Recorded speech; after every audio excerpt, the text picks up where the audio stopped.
Well, we're live now, but nobody in here yet. We can wait. We can, I guess, chat a couple minutes. Oh, there we go. One person Gary at just least. popped in. Yeah, we can just start talking.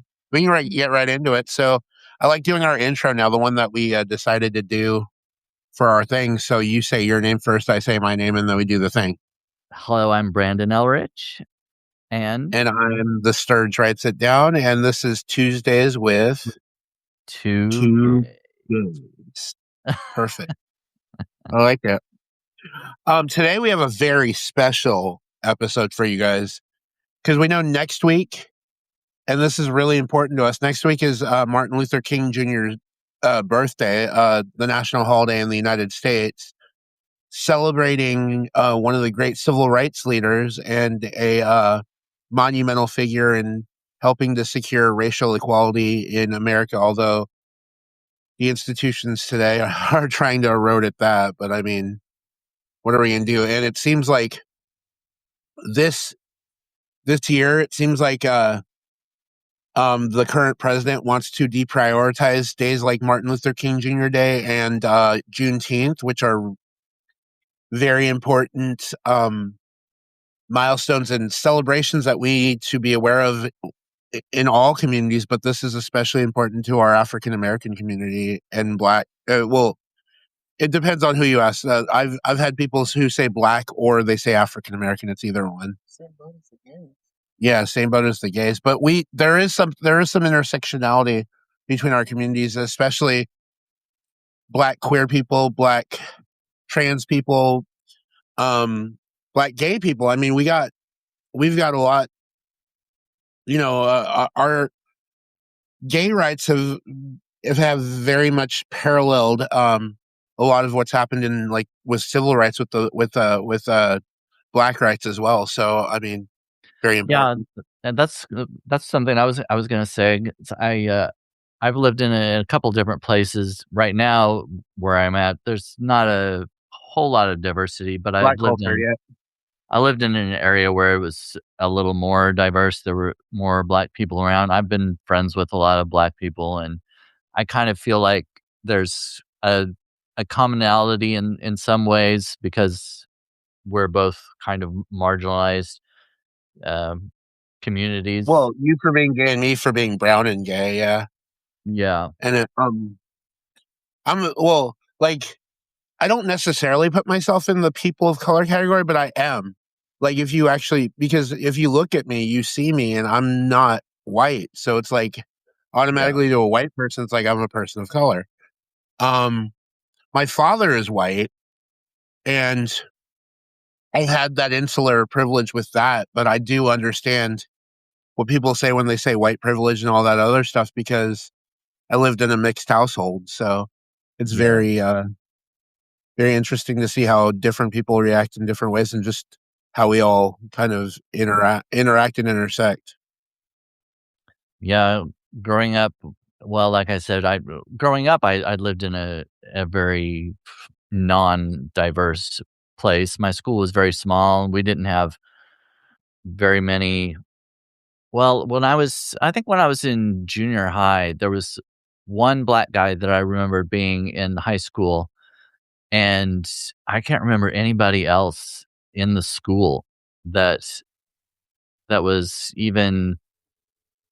Well, we had a couple of kids that were, adopted. I think they were Filipino, and they were adopted by a white family, I'm half and Filipino.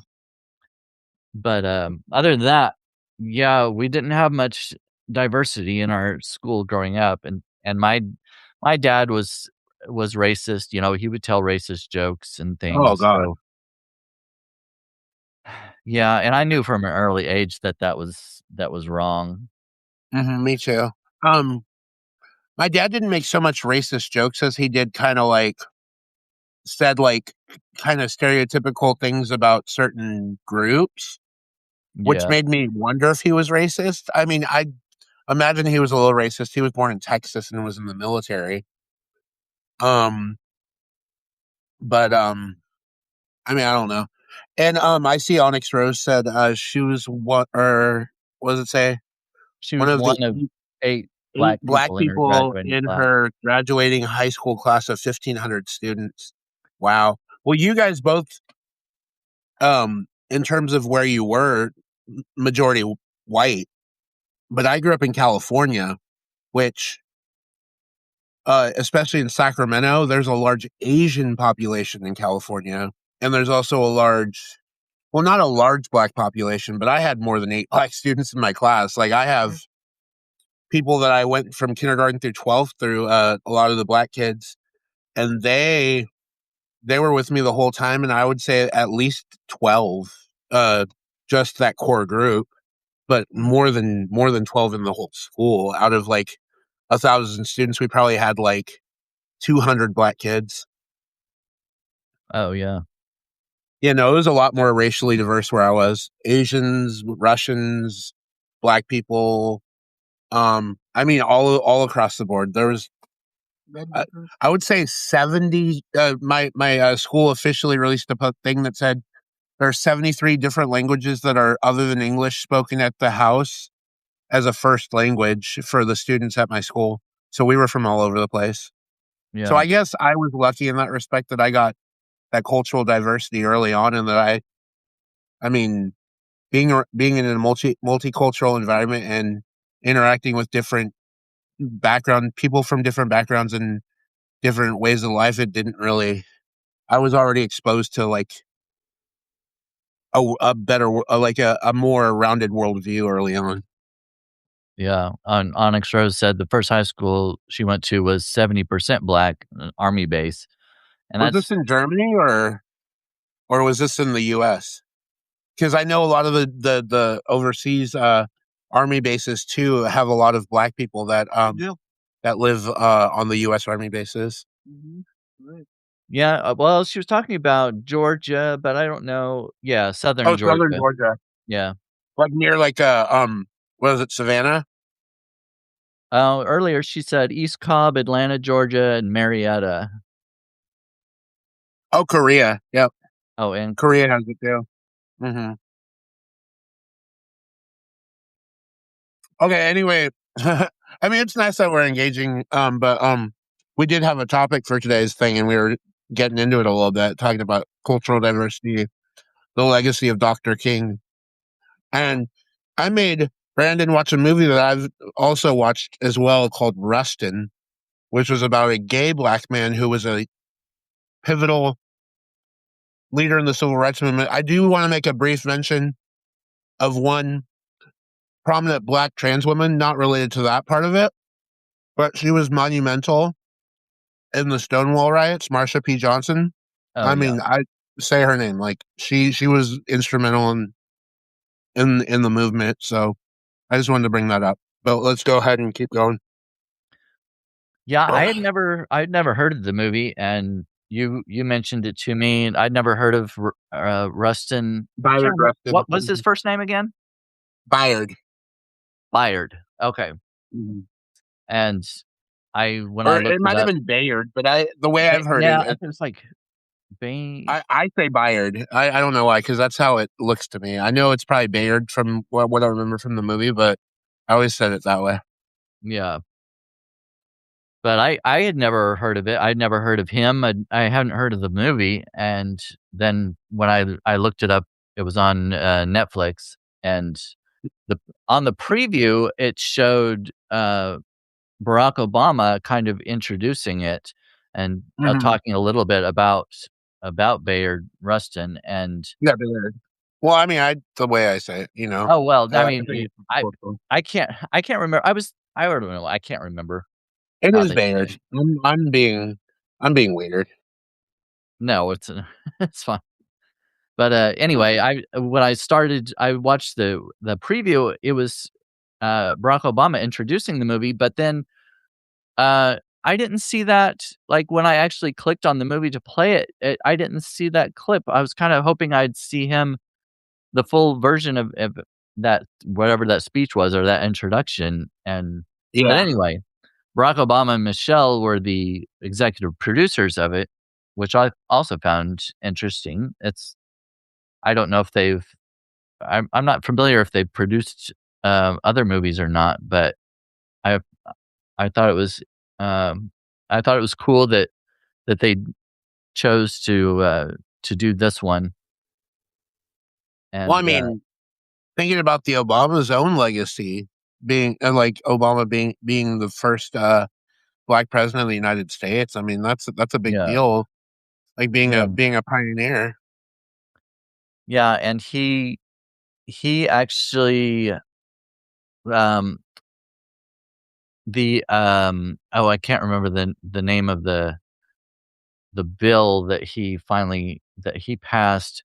It was back when Matthew Shepard was murdered, and they, uh, they were trying to get the law updated, the hate crime law updated, Yeah. and it took years for it to actually happen, but he was the one who actually put it into law. Matthew Shepard and James Byrd Yeah, Jr. Hate Crimes Prevention Act in right. 2009, October Yeah, 22nd, signed into law on October 28th as a rider to the National Defense Authorization Act of 2010. It was a response to the murders of Matthew Shepard and James Byrd Jr., an African American man who was murdered by three men, two of which whom were avowed white supremacists in Jasper, Texas, on yeah. June 7th, 1998. Yeah, the murders both happened in the same year, and both families were there with, President Obama when he signed the bill into law, and, that was kind of cool. It was kind of a blending of, you know, discrimination against both blacks Against and African gays. American, yeah, against black people and against gay people. Yeah. Mhm. So it makes sense that he, I guess, produced this movie, which was about a gay black man. I would hope at some point that that we get some sort of protection and extension to our trans brothers and sisters that Yeah, is more substantive than what we currently have in place, because I feel like trans people are being the most affected at this point in terms of violence and discrimination. yeah, yeah, um, it's it's just crazy. I don't know. People I don't understand the the vitriol, the hatred that people have toward other humans, you know? Why they have to insert themselves in other people's lives and try to hurt them. There was some crazy law I heard recently that some state tried to pass about it was an anti-trans bill for sports, and that's how they're really trying to target it at this point. Where they said, I think I don't remember where it was. It might have been Texas, where they said they were going to check the genitals Ugh, of each student athlete that or whatever, like in the sport. I'm like, you guys are all okay with pulling down like somebody's pants just to check if they have what kind of like stuff they have down there? Like, what's wrong with you? yeah, Like, you talk about protecting kids and you talk about all this bullshit that you're not even really believing in. You're a hypocrite, and you want to. It's sickening. It's just sickening. Like, why are we talking about violating kids' privacy and doing that to them just for make sure they're not a man or a woman in a sport designed for whatever. And it's like, what the hell? Like, that's not. It just shouldn't even matter. All right, Mike. Exactly. Yeah, it's perverse. That's what Ted was saying. It's definitely perverse. I can't deal with it. All right. Well, yeah. I got myself worked up. Okay. So what are some of the highlights you remember from the movie that kind of impacted that stayed with you after? Um, well, the fact that part of it, I mean, I don't know how many spoilers to give away. I mean, it's a true story, so I guess you can't really give away spoilers No, because you it's can't spoil it. You can't yeah, spoil a true story. but Come on. at first, the well, kind of part of it was, like, the NAACP and other people in the Black community kind of shunning one of their own. Um, at first when they wanted Rustin out because he was known to be a gay man, and they they kinda shut him out of the movement because they were Dr. King was, um, going around and giving these speeches and everything, and he was friends with Rustin, They and were very good friends. yeah, Yeah. yeah, and at first, the NAACP didn't want him involved because they thought it would tarnish what they were trying to do, and Mhm. I don't know. It kinda reminds me of some of what's happening today in some respects, the way some people within the gay community kind of, attack each other or kind of, throw trans people under the bus or whatever, and Mhm.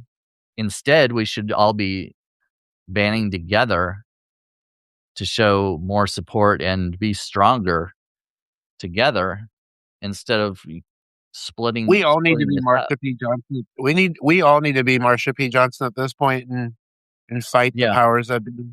I'm just saying, because So that's why you're not gonna fix the systemic issues through through peaceful means at this point. I mean, you will, but like it's just gonna take a lot of it's just gonna take a lot of action to get there, I think.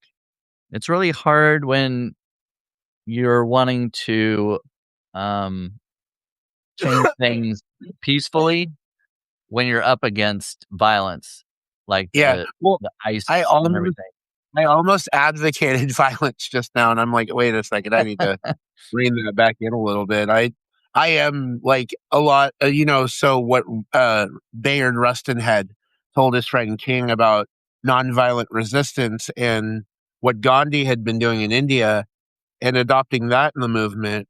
I Yeah, think that was really important to the power of the civil rights movement and what Dr. King was trying to do.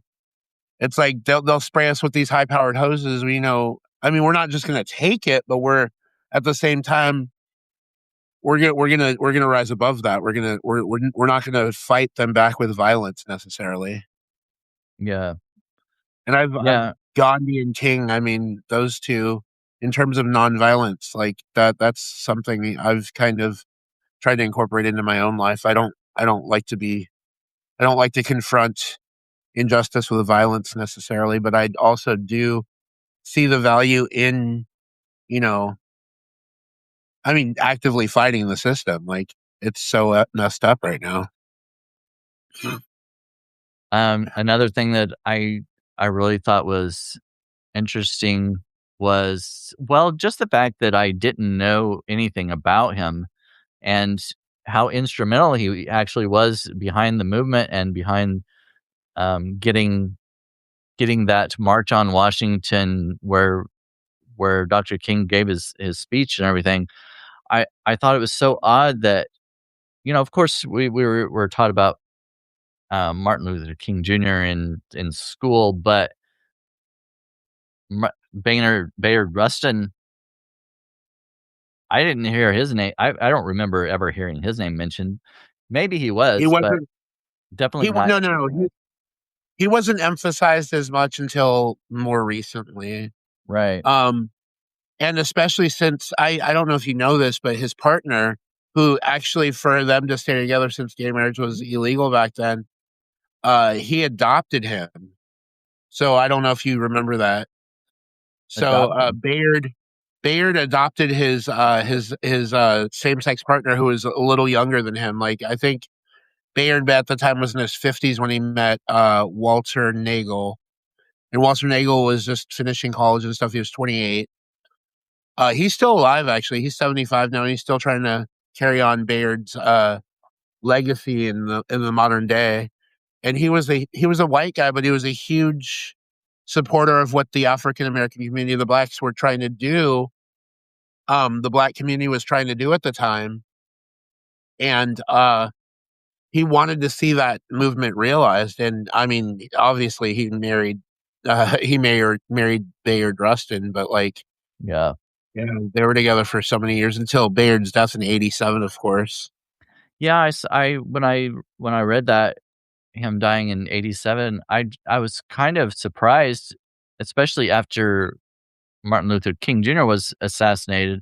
I kind of assumed that at the end of the movie, I would see a statistic saying that Bayard was assassinated too or something, but I didn't know lived all the way up until '87. 1987, yeah. So Ted's telling us he was so Walter Nagel was at the dedication of Bayard Rustin High School in Westchester, Pennsylvania. That's Pennsylvania, right? I don't want to. I just know of Westchester in Pennsylvania. I might be off by a state. I'm in Pennsylvania right now. That's why I had to mention it. But I'm gonna double check. Yep, yep, Pennsylvania. He's right.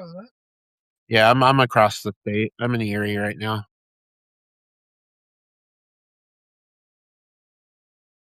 Oh yeah, somewhere close to Philly, I think.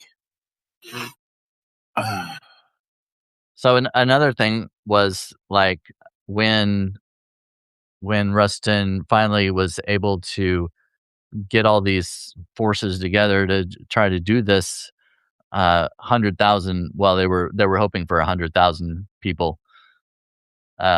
Then when Martin Luther King went on television and kind of to refute the rumors that Bayard him was, and you Bayard know, were having an affair. Yeah. well, I think he was like because somebody came out and said like he was a communist and he was perverted and all these kinds of things, and Martin Luther King, he went on television and said he's a and a wonderful person. He's an upstanding citizen and he's my friend and blah blah blah. And so I thought that was very touching. It kind of made me tear up, Yeah. partly because Yeah, the or actor, when he was crying. yeah, or when Strom Thurmond, the senator from South Yeah, yeah, Carolina, may he rot in hell.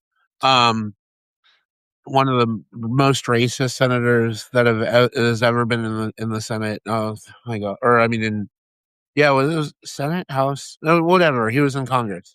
yeah. Uh, um, just trying to like show that he had dirt on Rustin or whatever, and tried to associate King with like saying that King and him had an affair and stuff, and he was trying to stop the civil rights movement from gaining any momentum by attacking Bayard specifically. Yeah. That's kind of wild. I mean, like, think about how that would. Well, I mean, that does kind of play out in modern day. I don't know. I mean, the parallels are kind of crazy about that. But go ahead. You were saying about how they were trying to say he was a communist. Yeah, I remember that. So, like, when he was like trying to say, no, no, he's a good person. Like, don't attack that part. Yeah, he actually stood up to and stood up for him, and even though the NAACP, NAACP. they were still kind of, Michael. not really And wanting to bring him into the whole project and everything, but I think it was awesome that Martin Luther King Jr.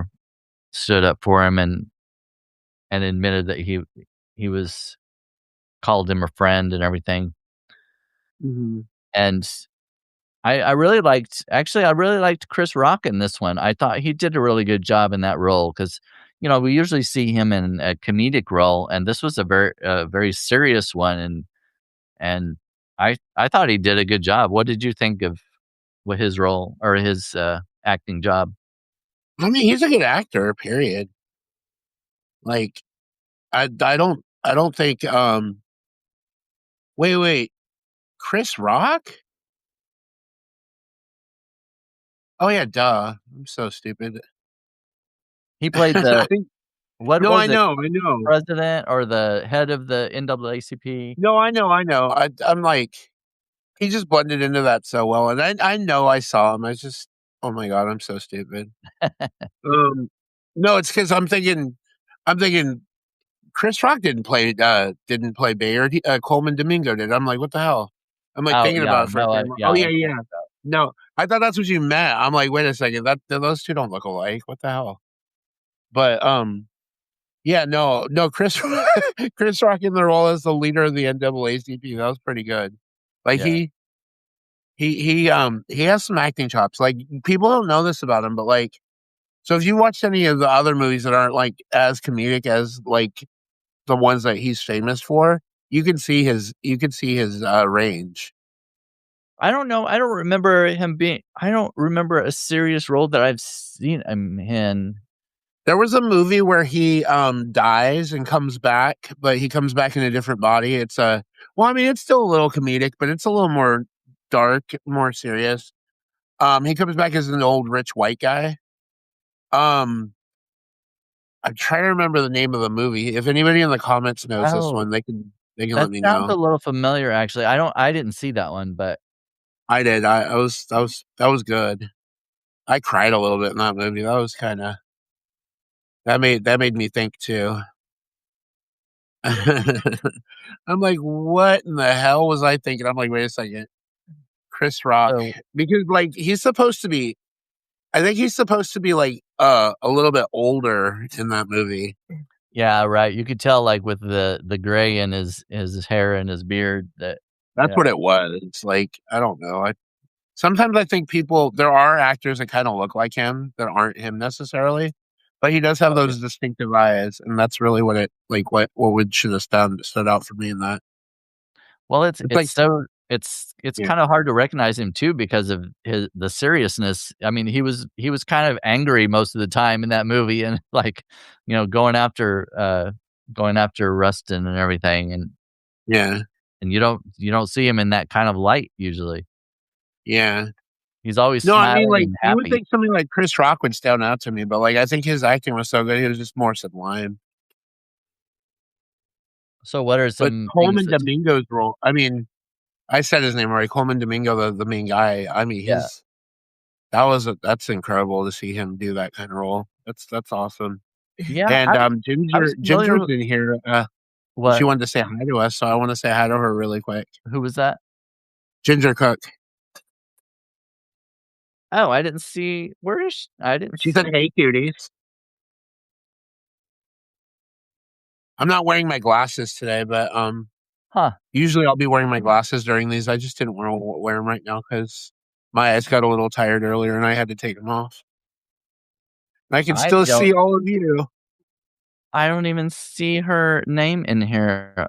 Maybe some of the comments are not showing up on mine. That's weird. Yeah, you're not getting the comments, Brandon. I'm sorry. Well, I'm getting some of them, but that's weird. I wonder if it shows up different because I'm on my laptop and on your phone, Uh huh. but you were seeing some of the same ones I was. That's weird. You'll see him eventually. Yeah, maybe it's just slower for me. Ginger gave us a kiss. Oh, well,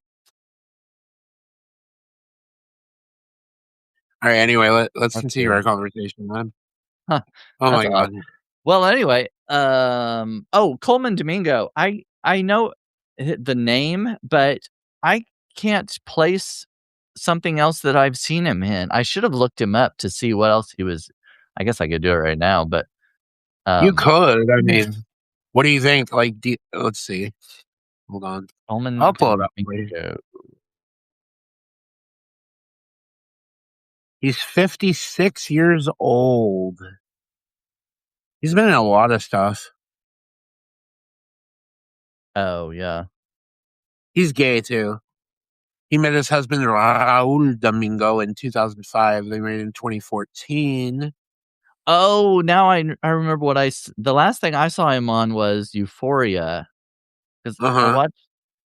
I didn't watch a He's a lot good of actor. that. I watched a couple of um a couple of seasons of that. That's pretty crazy.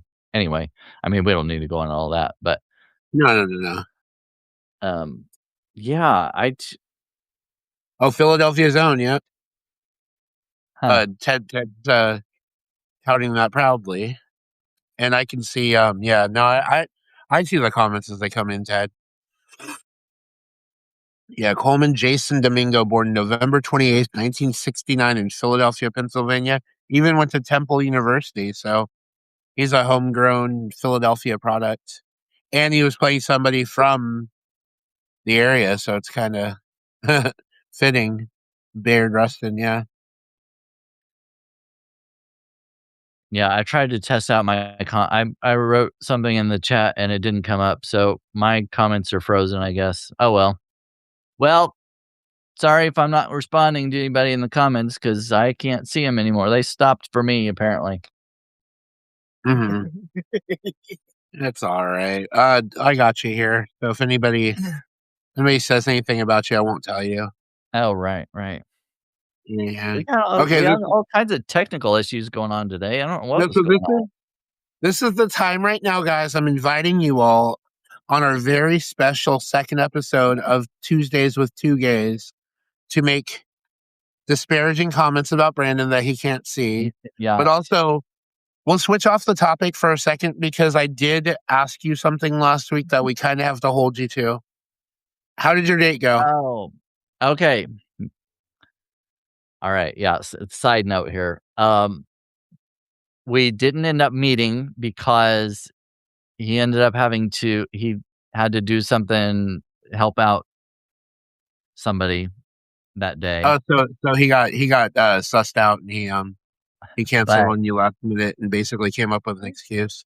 Okay. but he keeps texting me and saying, when are when are we gonna meet next? I'm sorry about having to do that." And he's he's like more into, trying to reschedule than I am actually. So, Oh, but interesting. we Mm. haven't I haven't gotten back to him about rescheduling. I was like, "I don't know." Just so we didn't meet. So, but I'm planning on it, and I just need to. How far away are you from each other physically?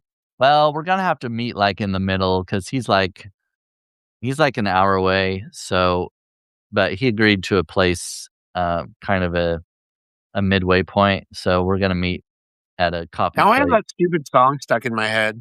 Meet in the middle. Baby, why don't we just meet in the middle? Yeah.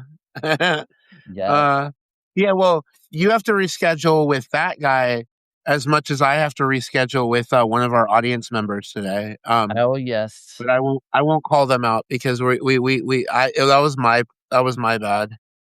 Oh, That was my bad. No, it oh, was because I should have followed up, but we're gonna leave that to later. yes. I need to, I need to He's like, "Oh, follow up don't tell him." I need to follow up with one of these people also and do another live. Is So, it the same anyway, person? Is it the same it person? could be the same person. Yeah, I think so. I think it's the same person. Maybe all 3 of us should do one together. I think that would be more fun because I think Oh, you, me, we could do and this that. person in the audience right now would totally have a great time just chatting it up and shooting the crap and having fun with something. And we can even come up with a topic, but then, like, go off topic like we always do because of our, Right. ADHD or whatever. Yeah, I don't think I ever stay on any kind of topic. Well, it depends on who it's with, I guess. You guys are all over me today. We are. Yeah. We are. It's definitely this person definitely is telling on themselves though. Yeah. Um, See, I wasn't gonna say anything. almost anything either. So, anyway, back to Rustin. What are Mhm. some things that, kinda struck you in the movie, or what stands out in that one?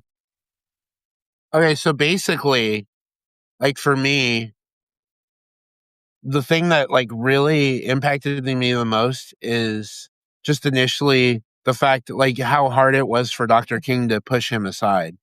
Like Oh, yeah. Yeah. for a little bit because like he was such an influence on the movement. Like it just felt like to me like I was a little heartbroken when Rustin couldn't be as involved as he wanted to be, especially as he was the one who was driving all the ideas. Like it felt like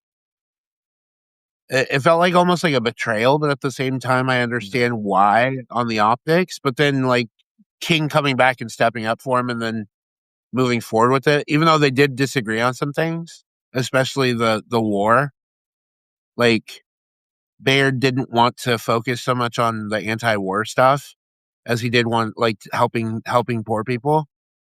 And at the time it's weird. Well, I mean it's not weird because I think about this and the Democrats are still I hate to say it because I'm a registered Democrat, but warmongers, like they did not like that Dr. King was speaking out against the war because they were in support of the war at the time. And even though they were the ones who came up with the Civil Rights Act, like that still doesn't erase some of that stain there, Yeah. you know? I mean, is that something that you felt was a big impact on the in the movie? I didn't think about that part of it, actually. I Mhm. it didn't that's not something that registered for me, Really? but it was well, the part about him having to push him aside, yeah, because especially when I saw when he went to visit later, um Yeah. well, no, well, first, when he took the letter of resignation Yeah. to the meeting and he thought that they were going to reject his resignation, and they ended up Yeah. accepting it, and you Accepting could it. see it in Yeah. his 'Cause he had face. to He write was that. like He had to write the letter to them. Yeah. yeah, you could see the dejection in his face as he's like, "I can't believe my friend just" Just accepted it and pushed me out of the movement, yeah, especially for as much as I've contributed to it. yeah. And then, of course, when he went to visit, King's home and the interaction with his wife and kids and everything, you could tell that they had been close, and I'm sure that really hurt for him to have that separation for so long. Yeah, I realized too because I've a lot of what I'm remembering too is from what I've actually studied about Rustin. Because later on, he did end up getting on board with King and supporting the anti-war stuff. But I think he felt like the focus was more on helping poor people and helping the movement move forward. Um, and I feel like the movie kind of glazed over that fact a little bit, which is why I think it didn't really register with you. Oh, But I yeah, think I'm maybe. mixing in what I know about the contextual knowledge of it, ver along with what the movie portrayed, because the movie, of course, for cinematic effect, the movie's not gonna glaze on certain facts at the time because then it's gonna yeah, you know what I'm saying. I don't Yeah, have to that may over be true. Well, I was just kinda believing you because I Oh, was like, Onyx Rose is "Well, I back! could've" Huh? Onyx Rose is back. Oh, shit, I just gave everybody a really, really, really close up. No, I was like, because sometimes I might miss things in movies, I focus on other things, so I was like, "Oh, well, maybe I missed that part."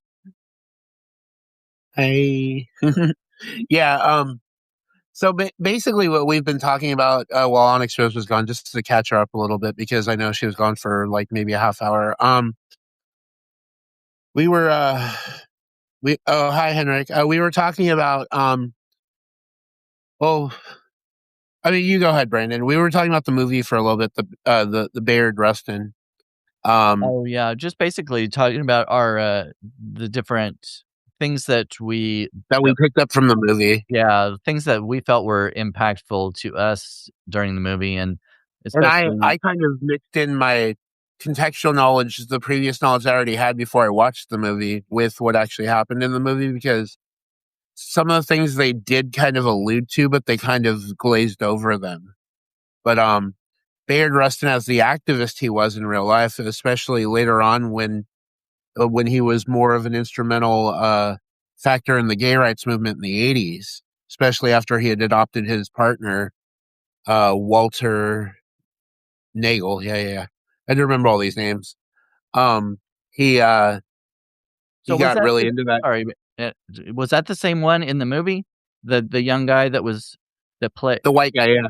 yeah, okay, okay. I didn't know if it was the same one or if there was, like, a different one later. Mhm. I couldn't remember his name. I'm terrible with names, so I couldn't remember his character's That's name all in right. the or his real name, not character, I guess, but whatever. You know what I mean. Yeah, no, no, I know what you mean. Oh my god, I know. Sorry. Yeah, that's so interesting that he actually adopted him and then ended up marrying him later. I know. That's weird. I mean, not weird, but I mean, sometimes Oh, you wait, gotta do no, what you gotta oh, do. that wasn't him? Oh, I don't know. Oh, it was an end of film mention. Oh, Who was it in the movie then? Okay, I'm not even gonna look because I can't remember now. I can't remember names either. Sometimes. Are you gonna look? You're gonna check to see what the name of the character in the movie was that he was. I'm gonna look now because I'm terrible with remembering names. I'm doing it too. Oh, dang it.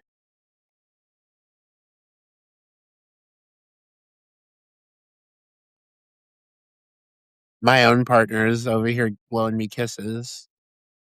Oh, what Okay, was so in there were that? two guys. It was Elias Taylor, played by Johnny Ramey, and Tom Kahn, another activist who worked closely with Rustin for many years. So he had a few. Yeah, that's right. He had a few boyfriends before he met his partner, but he did not appear in the movie because oh yeah, they didn't meet until 1977. Duh, long after the events of the movie had actually played out. But no, Oh, all I remember is from the actual movie itself. I do remember the after forward, like where they said that he married his partner or whatever, but he adopted him as well because, yeah, the whole thing. A lot of before gay marriage was like legal to keep themselves in each other's lives. Sometimes they would same sex adopt, like they would just adopt their partner, especially if they're younger, to be able to have legal like access to them. yeah, I They never could knew have that. them. I don't think I've ever heard that before. It's very interesting. Yeah. Huh. Um. Yeah. I mean, I don't know. I was gonna say, I was gonna make a joke here. I was gonna say, well, I know marriage is legal now, but I don't know if me and Mike necessarily want to get married. But if I think about it, I go this route because I'm 6 years older than him. I could adopt him. Could I be your daddy, Michael? He's looking at me. Yeah, that that puts a whole new spin on the term daddy.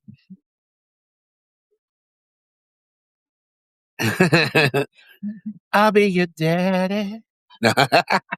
Can I be your daddy? I'm about to, I'm about to seduce some people in the audience. I'm kidding.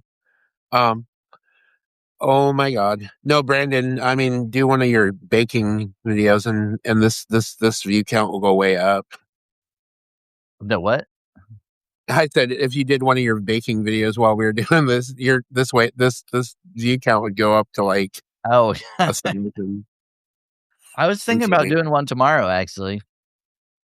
That's cool. That's I cool. haven't done one this year yet.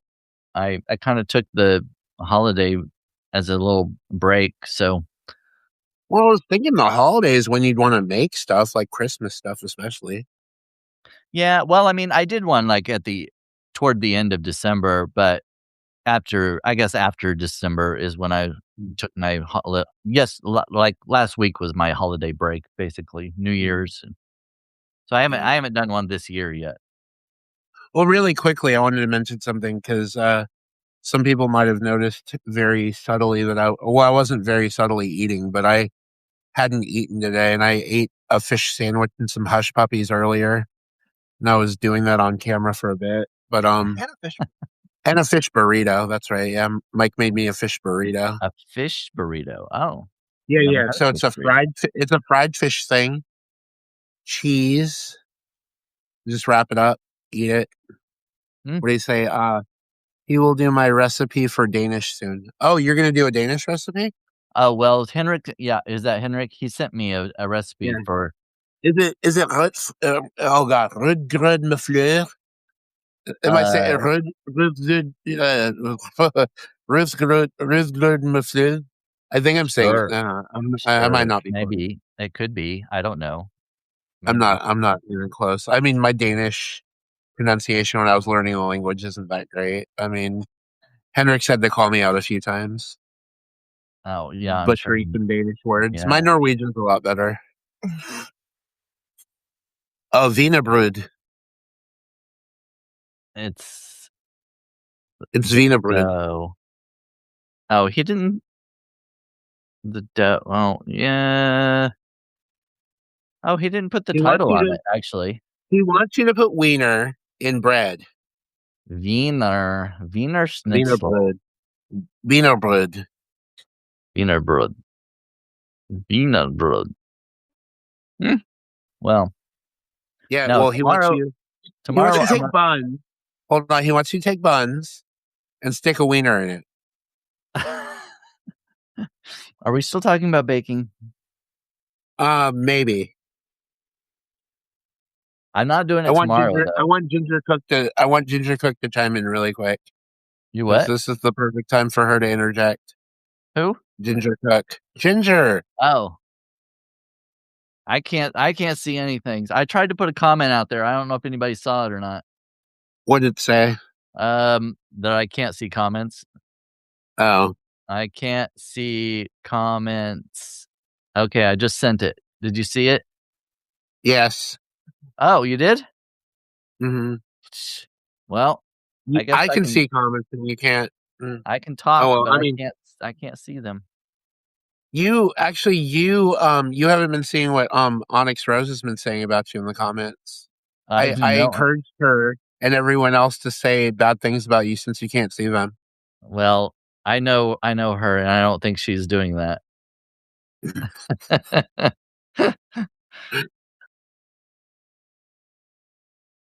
Okay. No. I I'm would trying to I hold would it expect together. Ginger would might do it though. She'll I say can't do all it with a straight face. she might say things about me. I can't do it with a straight face. But yeah, I can't I fool you. I have a terrible tell. I know not to believe you anyway. I have terrible tells, Brendan. If you're looking at me, you know I'm lying. If your mouth is Okay. moving, if your mouth is moving, if your mouth is moving, then you're lying. Is that Megan Trainor? Yes, Your lips are moving, I think is your the name of lips the are song. moving. That's what it. Lips are moving. I said mouth. Well, whatever. um I think you know what was really funny? So today when I was thinking about what we were gonna talk about in the film, which I keep kind of like tangentially going off of the film because I watched it, but like a lot of the stuff I already had in my head, so I kind of glazed over some of the things they were doing because I know the history of the actual, like the legacy of the actual man.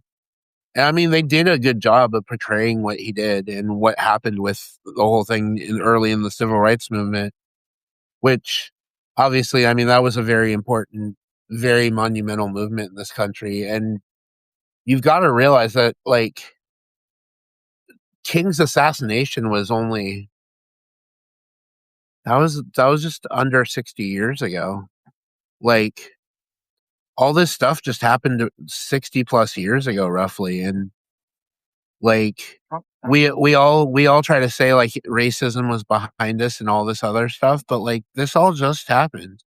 Like in the context of this country, it's very still very young, the concept of of uh of white people and people of color being equal.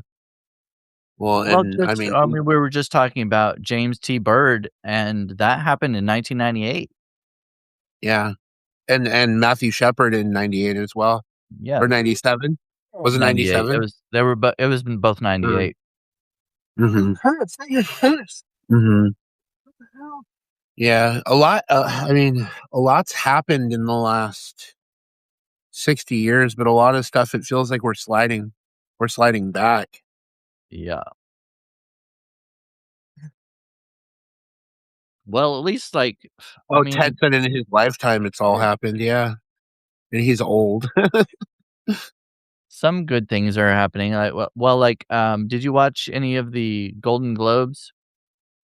Timothy Chalamet, or No, the movie Sinners. oh yeah, It won 2 Golden Globes, which I think that was an awesome movie. I don't know if you saw it or not, but I thought it was no, but really I want good. to watch it. Oh, yeah, you should Uh, watch that. That was really good. I still And want to watch Marty Supreme. Michael B. Yeah. Jordan. Oh my gosh, he's so hot. Oh, he's so hot. I love Michael B. Jordan. Oh, wow. He is a fire. I mean, oh my god, He is that gorgeous. man is that man is absolutely gorgeous. Yes. Oh. Well, okay, so here's the thing. So I'm a huge Timothée Chalamet fan as well. So Marty Yeah. Supreme is a must watch on this movie. Like I have to watch Marty Supreme. Yeah, Like I I heard haven't it's seen that really one. good. He's really good in that role, and it's a table tennis movie. I mean, and just the range he shows. I think I've heard people talk about it, and I'm like, I really want to see that movie because I've watched almost everything he's in. So, Oh, and yeah. yes, Onyx Rose, I agree. He is beautiful. Michael B. Jordan, he is. Oh, Yeah. yes. Oh, and he's got such a nice body. I remember Michael B. Jordan. What's the movie I remember him in that caught me onto him early on? I actually watched this movie in Oakland. No, it wasn't in Oakland. There are movies I've watched in Oakland for the premiere, but this one I watched in Sacramento. But it was the writer of this movie was from Sacramento State University, but he was writing about the killing of Oscar Grant at Fruitvale Station in Oakland, which was a very it seemed racially charged at the time because these were white officers. It was New Year's Eve. Oscar Grant was drunk on the train, and they ended his life. And this was an African American. This was a black man in Oakland getting killed by the police. So I mean, this was a big deal.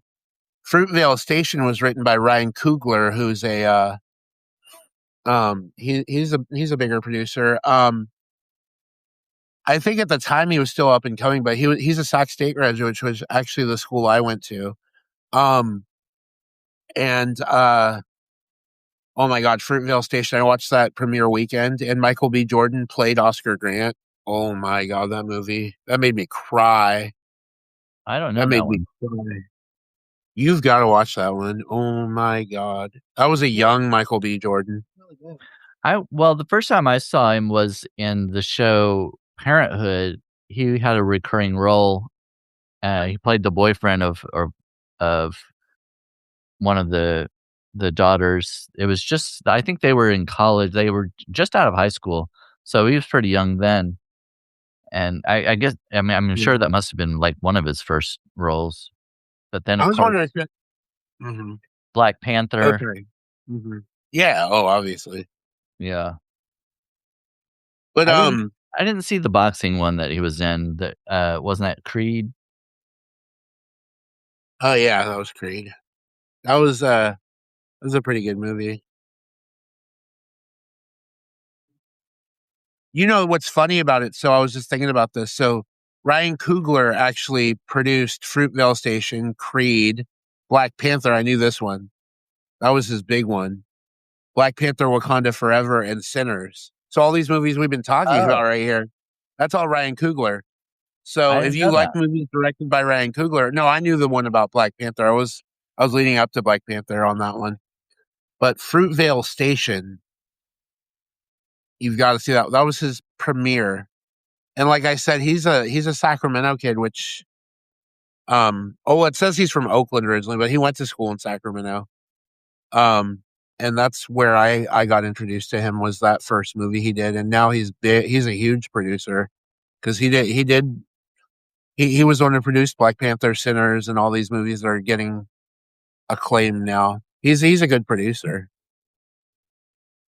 Yeah, those are some good ones. Yeah, yeah. And did you know that this year they are scheduled to begin filming Black Panther 3, Shadows of Wakanda? I heard that. Yeah. I haven't seen the last one because I don't have Disney Plus, and that's where all the Marvel stuff Mhm. is now, so I haven't I haven't kept up with all that. There's Have so you many seen Black Marvel. Panther? Have you I seen saw Black Panther? I saw the first one, but I still haven't seen Wakanda Forever. You gotta catch up. I know. I wanted to do the Wakanda salute, but, I'm not, I'm a little bit melatoninly challenged to do that, so Well, I'm I'm gonna even do it more in so. I'm gonna do it in spirit. Yeah. Wakanda forever. Well, we are approaching the hour mark, so is there anything we wanna wrap up with before we close out this Tuesday with 2 gays? Actually, you know what? Um, so it's something that I kind of I think it would be a good idea for us to do going forward. But I think right now, since there are people watching us, I think we should just take a couple of questions from the audience and Oh, yeah. and rip off of them for a few minutes. Yeah, we should, like, because it's kinda hard when when you ask a question, a lot of times it takes a little while for them to answer, so maybe we should, like, start, um, I don't know, like 10 till or something, say, "Okay, we're gonna take questions from the audience, so you might wanna think of some things," and then we'll keep talking and be like, "Well, maybe by that time, somebody will ask a question or whatever." I don't know, Mhm. but because if we're just, sitting here waiting waiting for people to ask Yeah, no, questions. it's better if we start off with something kind of more structured. I like that, but I do like our thing where we say our names and then we do the Oh, introduction. it's good. I like that, and then we're gonna do. I think I like that for the finale as well. So as we're still figuring these things out, guys, you're here with us in the beginning phases, but we'll have this more locked down going forward. So yeah. Well, Any questions from the audience about anything today? you're gonna have Because to tell me if anybody asks any questions because I can't see them. oh, I know, I'm Okay. doing that. Anyway, so as I was mentioning today's, we were talking about Rustin the movie. I was talking a little bit more about the context behind Rustin the legacy and the stuff he did in real life and blending it into the movie and making some confusion because like I've studied so much about Bayard Rustin and even though I say his name weird sometimes because like I don't it's because I read his name a lot. I don't really hear it, but I do realize that I'm saying it wrong sometimes and I'm like, "Oh my god." Well, it might Like have I been just do by that. I mean, I don't even No, it's remember. Bayard. It's Bayard. Oh, okay. I don't think they said it really in the movie as much, but it's Bayard. Yeah. But if anybody in the audience has a question for us about anything, Anything. feel free to do that now. So we'll give you guys a few minutes here and we're gonna end this in about 5-10 minutes. So um well while we're waiting, I guess we could talk about Anything next you're week. working on? Oh, not particularly, but I do have some amazing news to tell. There are 2 stories on Medium right now that I monetize that are going viral, Oh, yeah? like insanely viral. What are they? Um, one of them was, how to survive on $600 a day for 2 people, and that's still not enough. Or no, not a day. Oh my god, what the fuck am I saying? A month. That story has really blown up, and I only wrote that one on the 30th of December. I That could one actually I can believe that one. I could understand people wanting find out about that actually, trying to live on a budget and stuff. that story has gone insane. I think I've made well, I'm not gonna I was told by another writer I probably shouldn't tell people how much I'm making on these stories, but, let's just say, triple digit territory. Oh, yeah, that's cool. Yeah, yeah, Was it boosted? no, Oh, and wow. not featured either. Not featured, not boosted. Even better. It organically gotten over 1,000 views now. A bunch of engagement, a bunch of claps, a bunch of comments on people, what they do to survive, and they spend even less on groceries, which Mike and I are still trying to figure out when I read their comments, but I understand. They say that meat's expensive now and we should probably cut back on meat, but meat for us is like an essential. Oh, I yeah, feel like no. I want more meat. I can't go without meat. And the other story I wrote was called I don't think Paid you for caught on Straight. to I wasn't talking about meat really, but okay. Oh, I know 2 minutes. Paying for strangers at the dinner table.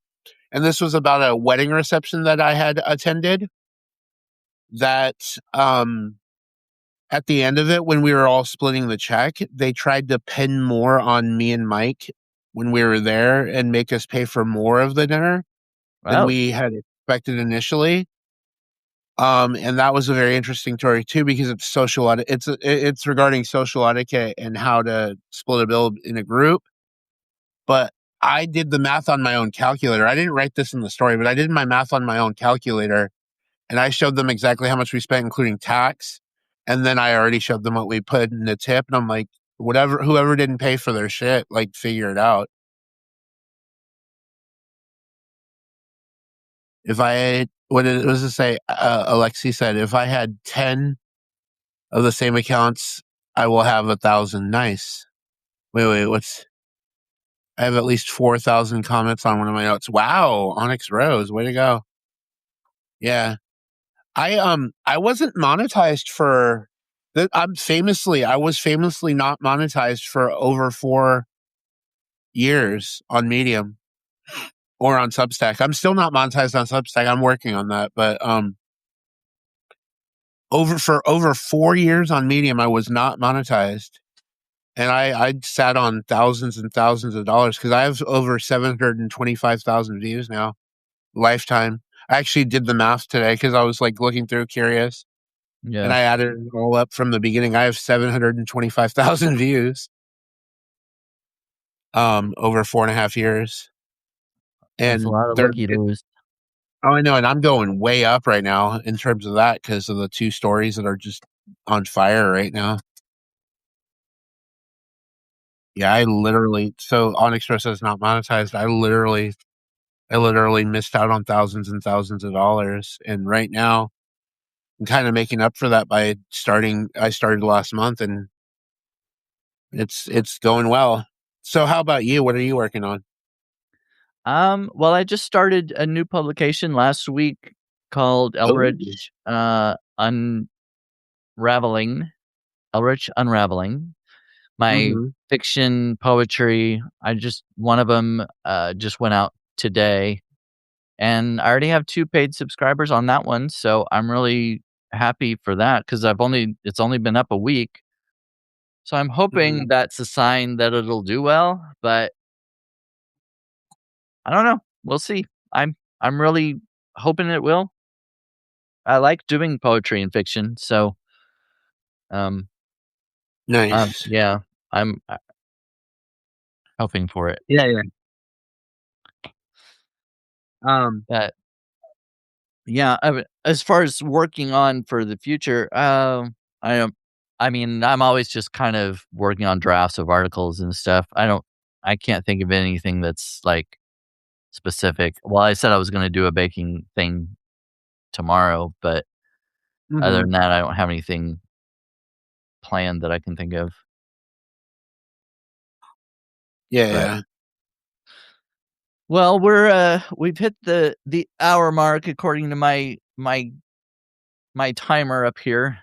So, Okay, so let's do this really quick. Um, Next week's topic will be a surprise for everyone because this week we already did honoring Martin Luther King Jr. uh his legacy before his birthday.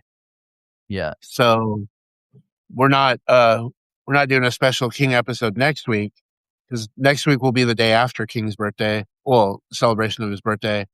So next week we're gonna be doing something different. will it be a We're surprise to coming me up too? No, we're coming up with it together, obviously. Oh, But okay, okay. this is just gonna be a quick discussion sometime in the week, maybe even right after this, and we'll come up with a with an episode for episode 3. We'll definitely have figured out the technical issues by then, so we won't be Yeah, starting so late. Um, I'll try not to give everybody these super close zooms on my face, although that might get us more views. And yeah, and let's go ahead and do it. So thank you everybody for joining us today. This was Sturge Writes It Down and I'm Brandon Elrich. Is So Gay, and this is Tuesdays with Too Two gay. Gays. All right. Thanks, everybody. See you later. Tschüss.